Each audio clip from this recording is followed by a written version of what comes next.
예수님께서는 공생애를 시작하시고 예루살렘 성전으로 올라가셔서 그 성전을 정화하셨습니다.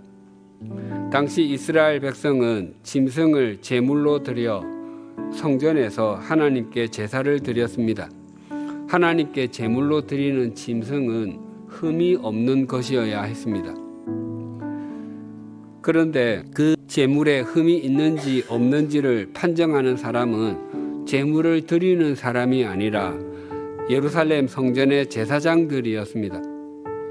제사장들은 외부 짐승에 대해서는 검사료를 받았을 뿐만 아니라 온갖 구실을 대어서 결함을 찾아내고는 제물로 드리기에는 불가하다고 판정을 내려서 되돌려 보내곤 했습니다.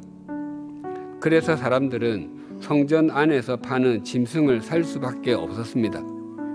그런데 성전 밖의 짐승과 성전 안의 짐승의 가격이 무려 20배까지나 차이가 났다고 합니다.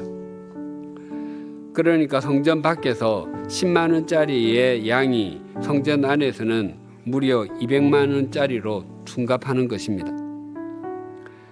또 하나님께서는 출애굽기 때부터 20살 이상의 남자에게 매해 반세겔씩 생명의 속전을 내도록 했습니다. 그러니까 반세겔은 노동자의 이틀치 임금에 해당합니다. 그런데 생명의 속전으로 반세겔을 내는데 유대의 은전으로 받지 않고 두로 세겔로만 받았다고 합니다. 그 성전 안에서 짐승을 파는 가게와 환전소는 안나스의 상점으로 알려져 있었습니다. 당시 현직 대제사장 가야바의 장인이자 전직 대제사장이 안나스였습니다. 즉 성전 안의 가게는 대제사장 집안의 사업처였던 것입니다. 자신들의 욕망을 추구하기 위해서 하나님까지도 이용하는 그들은 하나님과 사람들 사이를 가로막는 큰 걸림돌이었습니다.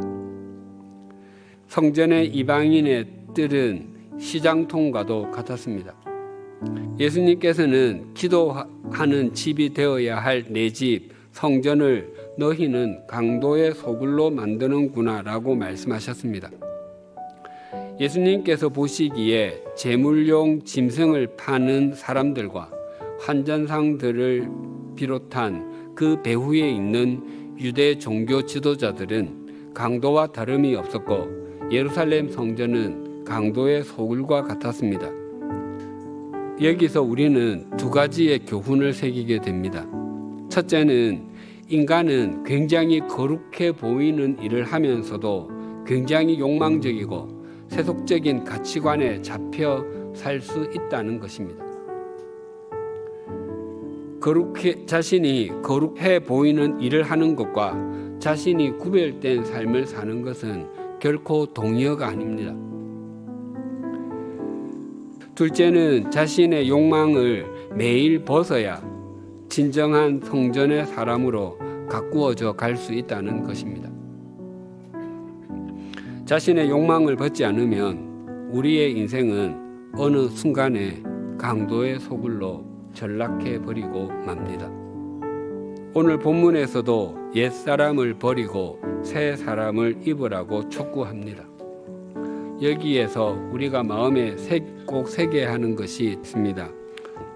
옛 사람을 벗는 것이 먼저라는 것입니다. 이전에 바르지 못한 것을 벗지 않고 새 것을 입으면 이전의 것이 새 것의 가치를 무너뜨리게 됩니다. 우리가 벗어버려야 할 옛사람은 특징이 있습니다. 그 특징은 썩어져가는 구습을 따른다는 것입니다. 썩어져 간다는 것은 무의미하다, 부질없다의 의미도 있지만 일시적이라는 의미입니다. 그러나 우리의 달려감은 썩지 않을 것, 일시적이지 않고 영원한 것을 얻기 위함입니다. 우리의 옛사람은 썩어져 가는 것, 즉 유한한 것만을 추구하려고 합니다. 또한 눈에 보이는 것이 전부라고 생각하는 세속적 가치관을 따르게 하려고 합니다. 그래서 열심히 살고 열심히 달렸는데 영원을 위해서는 아무것도 하지 않았다는 사실에 깊은 한숨을 쉬게 만듭니다. 이 사실을 직시하는 사람이 썩어져가는 구습을 따르는 옛사람을 벗어버릴 수 있습니다. 우리 옛사람을 벗어버리지 못하느냐와 새 사람을 입느냐의 시금석은 지금 무엇을 따라서 행하느냐, 즉 육체의 욕심을 따르느냐와 성령님을 따르느냐에 따라 달려 있습니다. 그리스도인이 언제 어디에서나 하나님의 말씀만이 인간을 영원히 살리신다는 것을 믿고 좇을 때 교회는 언제나 하나님의 신실한 통로가 되었고 세상의 소금과 세상의 빛의 역할을 신실하게 감당했습니다. 그러나 교회가 하나님의 말씀을 떠나 하나님 이외의 것으로 살 수 있다고 믿을 때 교회는 어김없이 타락했습니다. 우리 각자를 돌아보십시다.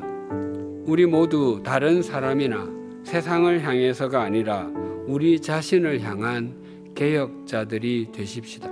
하나님을 믿는다고 하면서도 유혹의 욕심을 이루게 해줄 것만 같은 구습을 따르고 있다면 그 옛 사람을 벗어버리십시다. 우리가 이런 삶을 살아낼 때 우리는 생명을 살리는 생명의 통로가 될 것이고 그런 사람들이 모인 우리 교회는 이 세상과 이 시대를 맑히고 밝히는 주님의 통로가 될 것입니다.